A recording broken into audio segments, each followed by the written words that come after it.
Welcome guys, welcome to Bedu. So today let's discuss section 194A of the Income Tax Act, which is TDS on interest income. So let's start.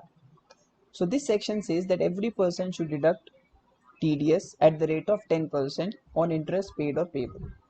TDS shall be deducted at the rate of 10% on interest paid or payable. When I said paid or payable, that means even if you record interest income in the books of accounts, at that time also you are required to deduct TDS. Okay. Now interest includes which all interest is there on which you have to deduct TDS. So first of all, if you have done an FD with the bank will deduct TDS on that FD. Also, if you have done a recurring deposit, bank will deduct TDS. Now the question arises, क्या मेरा saving deposit पे भी TDS कटेगा? The answer is no.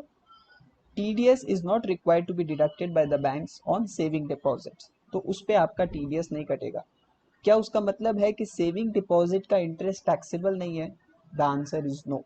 Saving deposit का interest भी taxable है आपके books में, income from other source, but yes उस पे आपका टीडीएस नहीं कटता. रेदर आपको सेक्शन 80 टीटीए में 10,000 तक का इंटरेस्ट का डिडक्शन मिल जाता है. ओके. नाउ अगर आपने लोन्स एंड एडवांसेस ले रखा है, या तो बैंक से लिया होगा या किसी थर्ड पार्टी से लिया होगा या कंपनी से या फर्म से, बैंक से अगर आपने लोन वगैरह लिया है तो वो इस सेक्शन में कवर्ड नहीं है, क्योंकि any interest paid to bank is not, you are not required to deduct TDS. So interest on loans and advances, but other than the loans and advances taken from banks. So banks वगैरह से अगर आपने interest लिया है, loan लिया है, तो उस इंटरेस्ट पे आपको टीडीएस नहीं काटना. बट अगर सपोज आप अपने फ्रेंड से एक लोन लेते हो, ठीक है, और उस लोन पे आप अपने फ्रेंड को इंटरेस्ट पे करते हो, तो आपको उस पर टीडीएस काटना पड़ेगा. अब पॉइंट ये आता है कि कितने अमाउंट पे टीडीएस कटेगा. क्या एवरी सिंगल अमाउंट पे मेरे को टीडीएस काटना है? नहीं.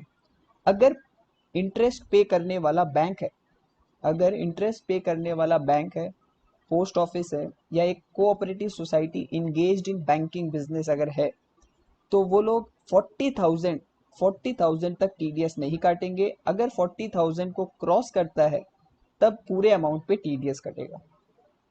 ये 40,000 आपको इंडिविजुअल पेमेंट और एग्रीगेट, सपोज कीजिए साल के बिगिनिंग में 20,000 और साल के मिड में आपने 30,000 बैंक ने पे किया, टोटल हो गया 50,000. टोटल 50,000 पे टीडीएस कट जाएगा. इंडिविजुअल और aggregate both are cover.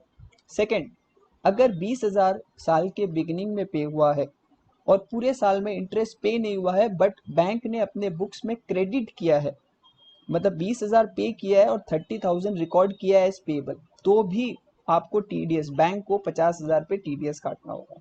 So paid और पेएबल और लाइकली टू बी पेड दोनों तीनों कवर्ड है.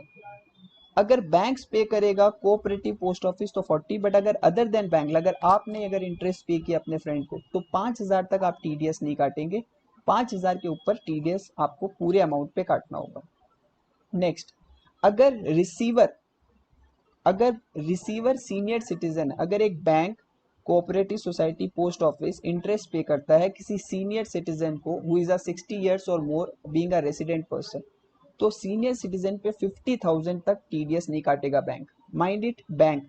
आप अगर इंडिविजुअल अपने किसी रिश्तेदार को जो कि एक सीनियर सिटीजन है उसको इंटरेस्ट पे करते हो, तो आप 5,000 का ही लिमिट देखोगे. बैंक्स वगैरह जो है, पोस्ट ऑफिस, कोऑपरेटिव सोसाइटी, वो लोग जब सीनियर सिटीजन को पे करेगा, they will check the limit of 50,000. Okay. One more point with the senior citizen. Senior citizen को 80 टीटीबी एक सेक्शन है, 80 टीटीबी, उसमें डिडक्शन मिलता है अप टू 50,000 का. तो क्योंकि वहां पे 50,000 का उनको वैसे ही डिडक्शन मिलता था, इसीलिए अप टू 50,000 पे उन पे टीडीएस नहीं कटता. I hope it is clear. या अभी वी ऑल नो कि बहुत सारे कंपनी सिक्योरिटी इशू करता है, डिबेंचर, प्रेफरेंस शेयर, उस पर हम लोग को इंटरेस्ट भी पे करता है. बोल रहा है कि इंटरेस्ट ऑन सिक्योरिटीज इस सेक्शन में कवर्ड नहीं है, so no TDS will be required to be deducted under this section on securities. Okay, let's move to next. Now the question arises, TDS deduct कौन करेगा? Every person should deduct TDS other than individual और HUF. एक individual HUF को छोड़ के सब deduct करेंगे. अगर इंडिविजुअल एचयूएफ का पिछले साल अगर इंडिविजुअल एचयूएफ का पिछले साल मतलब इस साल अगर इंटरेस्ट पे कर रहे हैं, अगर आप इंडिविजुअल हो इस साल इंटरेस्ट पे कर रहे हो, चेक कि प्रेसीडिंग ईयर में आपका टर्नओवर 1 करोड़ या 50 लाख को क्रॉस हुआ है कि नहीं। बिजनेस कर रहे हैं तो 1 करोड़, प्रोफेशन है तो 50 लाख, क्रॉस अगर हुआ है तो इस साल आपको टीडीएस डिडक्ट करना पड़ेगा, ठीक है, अदरवाइज आपको नहीं करना। टीडीएस किस पे डिडक्ट करेंगे, किसी भी रेसिडेंट पर्सन को पे करते समय। अगर नॉन रेसिडेंट को पे कर रहे हो तो सेक्शन 195 में टीडीएस काटना होगा आपको। I hope it is clear. Now एक क्रूशियल पॉइंट यहाँ पे आता है।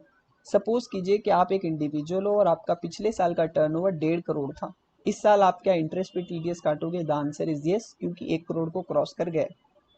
बट सपोज कीजिए इस साल आपने प्रिजम्पटिव टैक्सेशन चूज किया है, सेक्शन 44 AD जो है, विच सेज कि अप टू 2 करोड़ के टर्नओवर वाले प्रिजम्पटिव स्कीम में जा सकते हैं। So if you have opt for 44 AD, do you require to deduct TDS?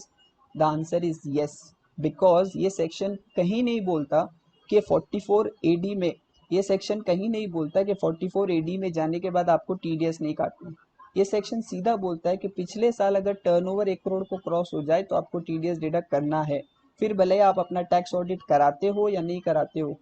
44 जो कि AD जो कि प्रेजेंटिव टैक्सेशन स्कीम है, उसमें जाने से टैक्स ऑडिट नहीं कराना पड़ता।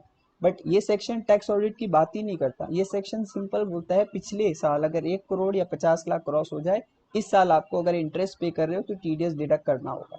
Okay, so if turnover exceed 1 crore but does not exceed 2 crore and SSC opts for presumptive taxation scheme, okay, then still TDS is required to be deducted. Let's move to next point of taxation. As I've already told, books में entry अगर payment entry अगर आपने पहले कर दी है या books में credit पहले कर दिया है आपने रिसीवर को, तो आपको उसी वक्त टीडीएस काटना है। अगर आपने एडवांस पे किया है तो एडवांस पे, अर्लियर ऑफ द फॉलोइंग। अगर आपने कोई इंटरेस्ट पेबल अकाउंट में एंट्री किया है, सस्पेंस अकाउंट में किया है, कोई भी अदर नेम में किया है, तो भी आपको टीडीएस काटना होगा। नॉन एप्लीकेबिलिटी बहुत सारे हैं, let me just tell you the few important one, कि अगर आप बैंक्स को, कोऑपरेटिव सोसाइटी को, यूटीआई को, सेंट्रल कॉरपोरेशंस को, स्टेट कॉरपोरेशन को, एलआईसी को अगर आप पेमेंट करते हो इंटरेस्ट, देन टीडीएस नहीं कटेगा। ओके, सो बैंक्स को, पोस्ट ऑफिस को, एलआईसी को, यूटीआई को आप इंटरेस्ट पे कर रहे हो तो टीडीएस नहीं काटना। एक पार्टनरशिप फर्म अपने पार्टनर को इंटरेस्ट पे कर रहा है तो टीडीएस नहीं कटेगा।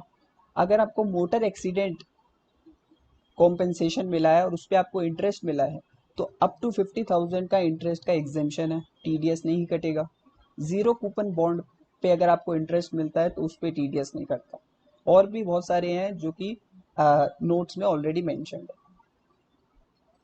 So I hope I was able to summarize this section, small but yet a very practical sections coming in the life of everyday taxpayer. Okay, you can connect me on these details. Thank you.